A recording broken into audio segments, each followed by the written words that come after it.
VOA news minute के साथ मैं हूं आयशा तंजीम। अमरीकी हुकाम ने बॉस्टन में बम हमले के मुलजिम तोहार सारनो की मदद करने के इल्जाम में उसके कॉलेज के 3 दोस्तों को गिरफ्तार कर लिया है। उनमें से 2 पर इल्जाम है कि उन्होंने मुलजिम का लैपटॉप और बैकपैक हमलों के बाद कूड़े में फेंक दिया, जबकि तीसरे पर पुलिस से झूठ बोलने का इल्जाम है। सदर बराक ओबामा ने आज मैक्सिको से लातीनी अमेरिका के 3 रोजा दौरे का आगाज कर दिया है। दौरे का मकसद तिजारती रवाबत को फरोग देना है। बोलिविया के सदर ईवो मोरालेस ने यूएस एड को मुल्क से निकल जाने का हुक्म दे दिया है। उनका कहना है कि अमरीकी इमदादी एजेंसी उनके मुल्क के अंदरूनी मामलात में मदाखलत कर रही थी।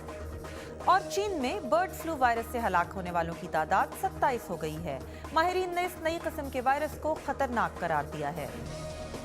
आप देख रहे थे VOA न्यूज़ मिनट। मजीद खबरों के लिए देखिए हमारी वेबसाइट urduvoa.com।